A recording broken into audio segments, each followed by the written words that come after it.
Okay, everybody, we're on page 127 of our history book. The War of 1812. After the Battle of Tippecanoe, American soldiers found British weapons in Prophetstown. To many people, it proved that the British had been helping Native Americans fight the settlers. British ships were also attacking American trading ships during this time. For these and other reasons, the United States declared war on Britain in June 1812. So it was not just like, oh, the Native Americans are upset that the Americans took their land. United States of Americans took their land. There was something more at work, and it was that the British were trying to get back at the Americans and fight them. So they were helping out the Native Americans to fight us. So it's a little more complicated than just, oh, they were mad we took their land. So even though they just had a big war about, let's see, it was in, 1770s and 80s. Oh my, I'm sleepy. Just about 30 or 40 years ago that we were at war with the British again. We are already fighting them in 1812. So here we go. Battles on land and sea. The war lasted for more than 2 years. In May and July of 1813, British soldiers and their Native American allies attacked Fort Meigs. Meigs? I don't know how to say that, actually. I have to look it up. Near present-day Perrysburg, Ohio. Both attempts failed. Later that year, Americans under the command of Oliver Hazard Perry defeated a British force on Lake Erie. So this is really neat. When we eventually go to Put-in-Bay, I hope one day in my dreams, we'll see. Maybe over the summer, maybe in the school year, maybe never, I guess. But just keep praying because I think it'd be really neat. We can go to a museum that's all about this battle because it was right in the area where Put-in-Bay is, that Oliver Hazard Perry had this big battle on the lake. So you probably didn't know that Lake Erie was the location of some cool battles. And there's a monument to Oliver Hazard Perry, Perry's monument, that we could go. It's this really tall structure. You can go all the way up to the top and look out at the lake. It's really cool. Oh my, I'm so sleepy. We could go to the museum. But hopefully we could do that one day. If not, maybe you can go there with your family sometime. But I'm still hoping that maybe one day we can get out there. Okay, next, Harrison, that is, remember, William Henry Harrison, who eventually became president, but was not president at this time. Harrison led American soldiers to victory in one of the final battles of the war. The Battle of the Thames, as it was called, was fought near the Thames River in Canada. See, it says how to say it. It looks like it says Thames, but if you look at the parentheses and how to pronounce it, it says Thames. Tecumseh was among those killed in the battle. He had fled to British Canada after the American forces destroyed Prophetstown. The United States won the war in 1814. As a result, Britain lost its strength in North America. In addition, Tecumseh's death caused the Native American Confederation to fall apart. So, reading check. Why did the United States declare war on Britain? Whoops, I dinged my bell. So you need to write the answer to that. And if you need to pause me and go back and look again at what we just read, go ahead and do that.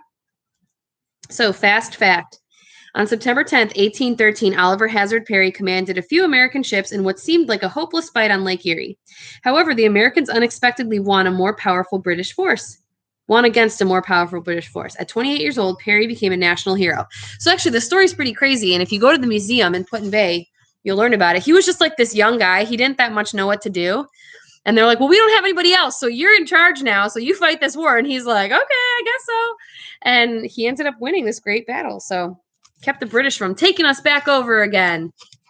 We didn't want that. We wanted our own country. Ohio grows, page 128. By 1815, most Native Americans in Ohio had lost their lands. Many were sent to reservations, land set aside by the government for use by Native Americans. The last Native American group in Ohio was the Wyandot. They gave up their lands in 1842.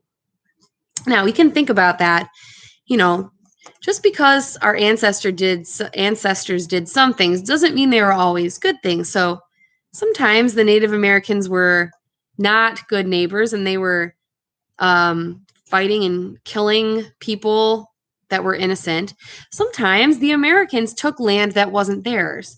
And so on both sides, there were things that weren't really good that always happened. So we have to remember that. Americans continued migrating to Ohio and other Western lands. Migration is the movement of people from one place to live in another place. Like William migrated up to Ohio from Virginia. Immigrants or settlers from other countries also came to Ohio in large numbers. Immigration is the movement of people from one country to live in another. So I bet you could, if you don't know already, talk to your mom and dad and ask where your ancestors immigrated. Well, they immigrated to America from which country. So my ancestors came mostly from Poland to America. So you could probably ask your parents about that if you don't know already. Most of the immigrants came from Germany and Ireland. Germans settled in areas that included Cincinnati, Fort Loramie, Lancaster, and Zor. Zor, that sounds like a monster in space. I am Zor. Anyways, many Irish settled in Cleveland, and Central Ohio. That is one of the reasons why we have a big St. Patrick's Day parade in Cleveland, because there are a lot of Irish people here. But you'll notice that some of the neighborhoods in Cleveland are for different groups of people. Like where my church is, there's a lot of Polish people. Where if you ever go to Little Italy, that's where a lot of Italian people are. There are a lot of Italian restaurants there. My cousin lives in a place where there are a lot of Puerto Ricans, and a lot of her husband's family live there because his family is Puerto Rican. So there are people from all over, and a lot of times there are special areas where like a lot of the immigrants came to live together so that they could stay with people that spoke the same language as they did and wanted to eat the same kinds of foods and do the same kinds of things. So that's pretty neat. Like different places around Cleveland and like the surrounding cities have lots of really interesting, cool groups of people that came from all kinds of different countries. Some immigrants, like the Germans in Zor, came for religious freedom. Others came to escape hardships. Many Irish, for example, faced starvation in Ireland because their potato crops had failed. Canals, roads, and railroads. By 1830, almost 1 million people lived in Ohio. The state needed better ways to move goods and people. The Ohio legislature passed laws to build new canals, roads, and railroads. So you know all about canal because we know the song. And you know about roads and railroads too. And they built these things so it's easier to get from place to place, because if you didn't have roads, like you'd just be trying to get through bushes and trees and you wouldn't know where you were going. And canals helped you move heavy things, and same thing with trains on the railroads. So it's pretty neat. A canal is a waterway made by people that connects two bodies of water. Ohio's canals helped its farmers ship goods to more places. Opened by 1845, both the Ohio and Erie Canal and the Miami and Erie Canal made it easier for people to travel and move goods between Lake Erie and the Ohio River. So this is so cool. I wish, let me see. Do I have my Ohio map over here? Hold on. Dang it, I don't. Okay, I'm going to find a map in this book so you can see what I'm talking about. Hold on. Be patient with me, my friends. Okay, look, I guess I'll show you this. So, it's really easy to move stuff by boat. A lot easier. Think about it. Like, think about how when you're in the water, like you could probably pick up your mom because people float in the water. Anything floats, well, not anything, but things float in the water. They feel like they weigh less in the water because the water supports their weight more than just the regular air. Okay. So like on land, you probably can't pick up your mom because she's an adult and you're a kid, but in the water you could.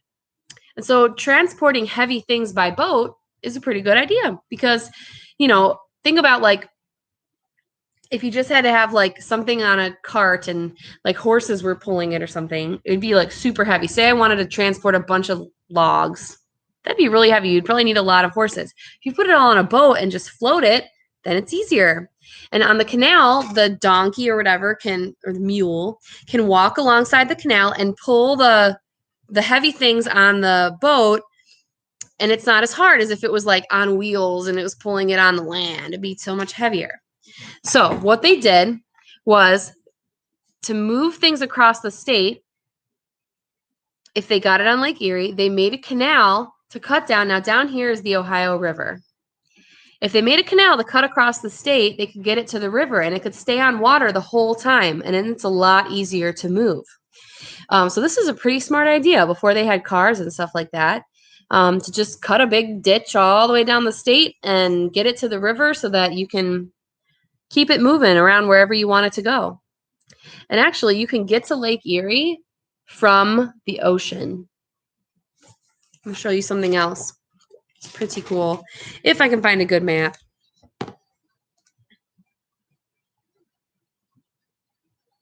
This is not a very good map. Let me see here. Okay. Well, it's called the St. Lawrence River. Okay, here we go. So, I'm trying to hold my spot in the book. You could come from the ocean, and there's this river that comes in here to get you to the Great Lakes. So you can get it from the ocean, even if you got it from Europe or something, and take it to Lake Erie, then take it down the canal, then take it to the Ohio River, and get it where you need to go. It's pretty cool stuff. Anyway, let's keep reading. For cities along Lake Erie, the Erie Canal provided a water route to New York City and the Atlantic Ocean. Pretty cool. People also used roads for travel. Most roads, however, were rough and muddy.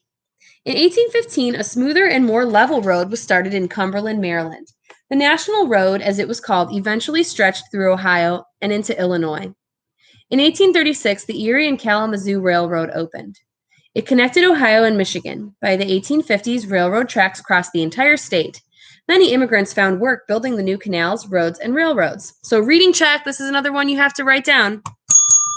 How did new transportation change Ohio?